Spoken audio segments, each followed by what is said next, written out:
Welcome into the show, everybody. This is Breaking the Huddle. I'm Joel Klatt, and this show is brought to you by Dr. Pepper. It is the official drink of Fansville. Lots to get into, and I'm really excited because this is going to be a very special edition of Breaking the Huddle where we're going to actually break down all the playoff teams, try to get to their offense, their defense, what makes them tick, where they're great, maybe where they're vulnerable, as well as some plan of action for these semifinal games. Can't wait for it. Alabama, Notre Dame in the Rose Bowl in Dallas, which is kind of weird. And then obviously Clemson, Ohio State, and they've already got their bulletin board material going on in that ball game. So can't wait for that. But first, I want to get into this Alabama-Notre Dame matchup. And let's look at the Tide first. Listen, they're a clear number one team in the country, and it is because they are really good everywhere. Their defense is strong. Their offense is obviously very strong. They can run the football. They can throw the football.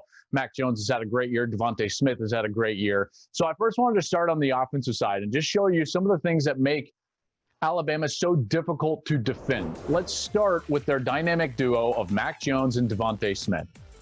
These guys, even against great coverage, right? Like in this instance, Bama is going against Georgia. Georgia is in perfect position. That's great coverage, folks, on an inside little slot fade, but the ball placement, the timing, and the athleticism of the wide receiver just beat great defense. That's number one. But then they also do some scheme things to get Devontae Smith and Mac Jones going. This is a great little fake RPO, pump fake on the slant, and then he goes deep. Check this out. Okay, here's the fake RPO. Then you get the pump fake, and that's going to draw the safety down. See that? Safety stops.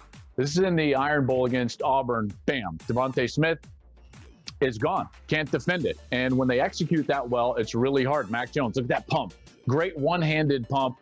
Everything his shoulders, then even gives a little fadeaway on the touchdown throw. Here's another great little scheme. Watch Devontae Smith. He's going to come off the line and block. He's going to fake that bubble screen. And then in the backfield, Mac Jones holds the ball just long enough to get that slant to Devontae Smith. Hard to cover because remember, he blocked off the line of scrimmage. So one of the things that makes this go, though, see, like anyone can draw that up, but it's the execution. In the face of pressure, look at that ball placement. Right on his chest, in stride, and then the speedy Smith can take off and get that yards after the catch. But it's not just the finesse of the run game, or passing game. It's also the power of the run game. Here's Najee Harris against Ole Miss. Watch this. They're going to pull a guard and a tight end. And keep in mind, they got all those receivers out to the right side. So you got to defend Devontae Smith, right? And then now all of a sudden, boom, you get a double team on the edge. Ole Miss is totally outnumbered on that left side. The safety's the only one left to tackle Najee Harris, and he's way out of position towards the middle of the field. Obviously nervous for Devontae Smith. Here again, three wide receivers up. Now they're going to run a pin and pull back to this short side. Pin and pull. That means if you're an offensive lineman and you're covered, pin your guy towards the right. If you're uncovered, you pull around. So both guards now are going to pull around. Very simple concept. Pin, pull. There's a block. There's a block. And again, one-on-one with the secondary player, and you're going to take Najee Harris pretty much every single time, and he's able to step out of that tackle and run for a touchdown. Here they're trying to close things out, so they're going to get into big formation. 3 tight ends, 2 running backs. They motion this tight end. Man coverage, it draws the defense away. Then they're going to pull a guard. Bam, he's going to kick out the end man on the line of scrimmage. And here's the fullback. Check out this devastating block. Boom. And he's gone. Najee Harris runs for a touchdown. So these are all the things that are so difficult for Alabama to defend. But if you're looking at their defense, folks, there are some vulnerabilities on their defense. Check out this play against Georgia. It's a single high safety, and normally you're going to play kind of a cover 3, but the corner makes a mistake, and he's going to go inside with that post route. What that does is it leaves this support player, this hook curl defender, out on an island, so the out and up beats him. It's a big play. There we go. Georgia is able to execute. Now, the ball is not thrown very well, so it's underthrown and they don't get the huge play out of it. Here's a big third down. Normally you'd think, all right, third down, it's great. They bring a pressure, but look, open man for a first down. There are things out there against this defense that you can attack. The problem is Georgia missed there. Ball goes through the hands of the wide receiver, and it ends up being a pick. This should just be a first down. It should basically be like, first and 10 there at the 12 or first and goal from the 9, but it ends up being an Alabama turnover. This is one of the things that they do so well. Here, another big play opportunity for Georgia. Look at this out of the slot. They kind of have this bracket defend, but the safety gets too wide. Look at that, a big play to be had, but they miss it. Good execution is going to create not only an explosive play, but potentially a touchdown. And you know how I know? because Florida was able to get him. Here's another slot player. He's going to be on just like an inside fade, boom, and he's able to get out there. Trask then throws a beautiful ball in stride, and it's a touchdown. These are the plays that have to be made against Alabama if you're going to beat them. So the question is, can Notre Dame make those plays? Well, if you're looking for a strategy for Notre Dame, here's one of them. If you've got free access throws on the outside, take them, right? Here's a big boy throw from Ian Book. He's got the separation needed, and he throws that out route to the left side. That's going to draw the defense into kind of an open coverage, and then you're going to have the run numbers. So then what do? You hammer away with the run, and we know Notre Dame can do that. Check out this nice cutback by the running back and the mash down to the right side of the offensive line. Great movement there. Now he's one-on-one in the secondary, boom, and he gets outside. So Notre Dame take the free access throws on the outside in order to run the football later. Here, the deception to create takeaways for Notre Dame. Check out man coverage right there from the linebacker, but the man coverage on the outside by the safety, he doesn't go all the way outside, so he's ready for a tip ball. Lawrence didn't see him. They tipped the ball. They create a takeaway. Here's the confusion that they're going to do. Watch Lawrence. He's going to go up and he checks the play because he thinks there's a blitz coming from his right from the top of the screen. You see that? He's disguising up there, the Notre Dame linebacker, but then he falls out of it, and now Lawrence has nowhere to go. So if you're looking for Notre Dame, what are the areas that they need to be great at? Well, first and foremost, take what the defense gives. That was the first clip, right? So if they've got free access out there and you can throw an out route or a hitch route, take the free yardage and let Ian Book do that. Then once you get two safeties in the middle of the field and you've got run ratios up front, use that offensive line that has been so powerful during the course of the season and run the football effectively. On the defensive side, they've got to make sure that they're creating confusion in order to do two things. One, get stops on third down and create takeaways. And you just saw both of those instances in that ACC championship game. Although I will tell you, those were basically the only positive plays in that ACC championship game for Notre Dame. So it should be a decent matchup. Listen, I like Alabama in this matchup. They're just too good. They're too powerful. They're too speedy on the outside. I think Notre Dame will play better than they did against Clemson, but it remains to be seen the margin of victory. I would take Bama by 10 at this point in that Rose Bowl game in Dallas. Ohio State making their second straight college football playoff appearance. They're going to be rematched with Clemson, which is the game that they lost last year with that great defense. And they're a little different this year than they were last year. Now,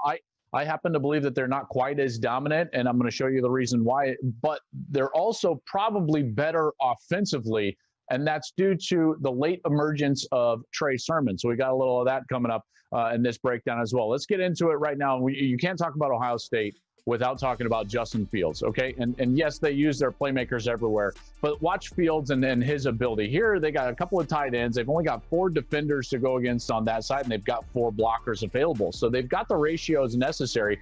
And then now, this is just a jet sweep to Garrett Wilson, but I want you to watch how Fields executes this. First of all, the timing is perfect of the snap, okay? He doesn't break stride, so he's able to get that mesh point, that handoff right away. But then, here, watch what he does to the linebacker. He extends his left hand back to the running back, and that gets the middle linebacker to bite inside. See, it's that little detail there that you often probably miss, but creates a big play. So you get the misdirection of the linebacker, and then boom, it's right there. Again, against Penn State, he recognizes coverage. I think his details have been really good this year. You can clearly see that he studies well. He knows that he's got free access. That means that the corner has deep responsibility, and then he just pitches it out there to Chris Olave. It's an easy throw and catch for easy yards. Here, he's got a run pass option, but he sees that the safeties are going to be low, and after he reads that ball out, he sees that he's got another easy free access throw to the outside. So rather than trying to run the football against those low safeties, why not just pitch it out there in kind of a one-on-one scenario, and he gets it done, Garrett Wilson, free yardage. When the shot is there to be taken, he is aggressive. Watch as the safety kind of sits low and maybe more towards the middle of the field. So what does he do? He goes after him with that out and up on the outside with Chris Olave. This is really beautifully done from Fields. So he recognizes the coverage. He sees that safety is down a little bit, and the far safety is way too far on the backside. So he pumps, and then he drifts away to buy himself time in the pocket and delivers a beautiful ball, touchdown, Ohio State. Those type of details are really special for him. And then he also understands his protections really well. Now, while he holds the ball a little too long, he does understand when he's hot. See that side adjust? Boom. He just hits Ruckert right there. Easy tight end or a tight end touchdown because of that blitz. So he just replaces the blitz with the ball, and boom, it's a touchdown for Ohio State. Really easy concept, but again, it's more out of that detail and preparation. Here, excellent fake. Watch, he goes all the way down with that left foot, and then he just pops up. Tight end is wide open, and it's a touchdown for Ohio State. But he don't get that bite from the linebackers unless he's got the details of really selling that quarterback run hard into the line of scrimmage. Now, when you couple his ability at quarterback now with, I think, one of the most dangerous run games in college football, this is Trey Sermon in the Big Ten championship game. They're going to not block the defensive end. And watch, his Fields is going to read him. So he thinks that he just stops a little bit. He's off balance. So he gives him the ball, but boom, the explosion from Sermon. Terrific blocking by the offensive line. This is something that we hadn't seen since J.K. Dobbins, as well as Master Teague ran the ball. Sermon was really electric in this ball game, and Northwestern was the 4th-ranked rush defense in the country. Watch here. They're worried about Fields. Watch as the linebacker and corner, they pop out to the right side of the offense, leaving that cutback lane for Trey Sermon, and he's able to just cut it back. Great blocking up front. 2 players dismiss themselves from the box towards Fields because they're worried about him running, and Sermon is able to take off. So a little mistake there from Northwestern. It was clearly in the game plan. Same formation, same play. Strong side zone. Again, linebacker gets outside of the box, corner gets outside of the box. They follow Fields, and the cutback lane, that middle of the field, is gone. See how the linebacker kind of removes himself? Now you get 1 block on the inside, and it's a touchdown for Ohio State. Terrific run. Now, if there is a weakness with this team, it's their defense, and more specifically their secondary. Here against Indiana, they're only going to rush 4. They're playing a 3-deep zone, okay? You really shouldn't get beat deep in a 3-deep zone. Right here, it looks like rush doesn't quite get there, and all of a sudden there is a free wide receiver deep downfield. How does that happen? Well, Sevyn Banks on the outside thinks he's got middle help by that middle free safety who should be deep, but Hooker bites on the over route. He shouldn't. Borland is perfect position. He's sitting there right there as a middle linebacker, and now Banks is out of position because he thinks he has middle deep help, and he doesn't. Mistake by the safety leads to a big play for Indiana, and this was a common theme for them all day long.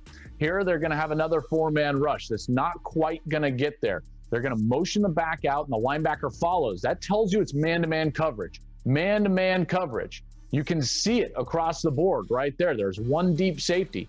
They just run that running back on a straight go route, and it's a blown coverage. So Ohio State does not play solid assignment football, in particular in that Indiana game. And right here, this missed assignment leads to a big play for Indiana. They've got to knock them out, and it's another one of these big, long 30-plus, 35-plus yard plays.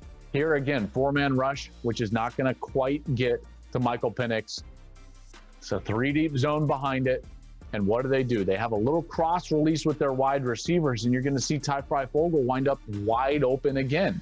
A couple of mistakes happen on this play. First, well, they don't tackle him in the back end. He's able to run for a touchdown. But first on the line of scrimmage, he has this cross release, and Ohio State gets way too much width. Okay, so that width, that can't be there. He's got to be hip to hip. But then you should have middle safety help. But the problem is, Hooker, the safety, he bites towards his left because there's a crossing route over there. He can't do that. He's got to stay deep down the middle of the field in the hole. He should have been right there, and then he's got to make the tackle. Okay, that position is so critical for Ohio State, that free safety position, because he's got to make tackles when those big plays happen. Here, again, it's a little bootleg, and they're going to try to bring Ty Freifogel, right across the field, and Hooker needs to stay deep. You cannot bite on this route. He's going to go over to his right, but then he bites up. And as soon as he bites up, Freifogel adjusts deep, and Penix sees him and hits him with a beautiful adjustment, and they're able to get a touchdown out of this and another big play. So they've got to fix that safety position in Ohio State, and they started to during the course of the season. Here's another look as the safety bites up. Then the play goes over the top of his head. Again, he's got to stay deeper than the deepest at all times. Here's what I'm talking about. Here's the middle safety. Whatever happens, and this is just a run play, but whatever happens, he's got to be the eraser. Okay, so Ohio State's going to have 6 guys in the box against only 5 offensive linemen. So Michigan State just doesn't block one of the players, the defensive end. They read him with the quarterback, and it's a big play with the run game. But watch, see, that's the safety's job. Go get the ball carrier, get him down to the ground, prevent the big play from happening. And what that does is it puts the game in the hands of the front 4. I think they're best in the defensive line and linebackers. You got to let those guys play ball like right here. Okay, this is just a big speed rush on the outside, and he's able to win. The defensive end is able to win and get the sack of the quarterback. If the game can be in the hands of the defensive front seven, then Ohio State's in good position. Here's another great play. This is Haskell Garrett, and he's able to get his big left hand up there. He bats the ball to himself, and then it's an interception for Ohio State. The more the game can be played in the hands of their front seven, the better. So in my estimation, that defensive secondary has got to just sit back, prevent the big plays from Clemson from happening. And if they're able to do that, they would make Clemson earn their way down the field. So that's a big breakdown of where they're strong on offense, why they might be different now than they were earlier in the season, and then what the defense has to do to not make the mistakes they made early in the season and maybe prevent some of those big plays from happening against Clemson in the semifinal game. Let's break down Clemson. This is a team playing really good right now, and we start with Trevor Lawrence because Trevor Lawrence is just so good, folks. There's a reason right now that he's considered the #1 overall pick in the NFL draft. This is just a nice third down. He sees that the safety is back. But watch on this dig route how much anticipation he throws with. Before the wide receiver is even close to out of his break, that ball comes out of his hand and then it's accurate. That anticipation is brilliant. Here, it's a nice little creative concept to the top of your screen. It's really going to be made, though, by Lawrence's eyes. So what they do is they switch release at the top. So the inside receiver, slot receiver, he's going to move outside, and then he's going to gain inside leverage right there. And then he's going to bust inside and go to the post. Okay, so he squeezes out, then he goes to the post. But why is he so wide open? It's because of the eyes of the quarterback. Look at him stare, and then you see in the back end the safety go over to his right side. That little moment, right, the details of that, that's opening up the wide receiver, and then Lawrence throws a beautiful ball down the middle of the field. Here, he manipulates the pocket. He's got room to run, right? And he's athletic. We've seen that. But look at the quick release. His eyes stay downfield, and boom, he's able to hit a wide receiver for a touchdown. There's a manipulation of the pocket, steps up, and then boom, ball comes out, and Clemson runs for a touchdown. Accurate throw, so brilliant. And then you can use his athleticism, and this is what hurt Ohio State so much last year, is the quarterback run. This is a beautiful counter concept. Quarterback counter, so you're going to pull the guard and the tight end. You're going to fake this pitch to ETN, and then boom, and then he gets the 2 blocks up front, and then he reads the block in the second level so beautifully right there. He reads that block, and then he's off to the right side, and he's gone. So he's athletic enough to hurt you with his feet. But it's not just him. ETN's unbelievable. This is just going to be a compilation of all the ways that they can get him the ball not in the run game, which is so impressive. All these screens against Miami early in the year.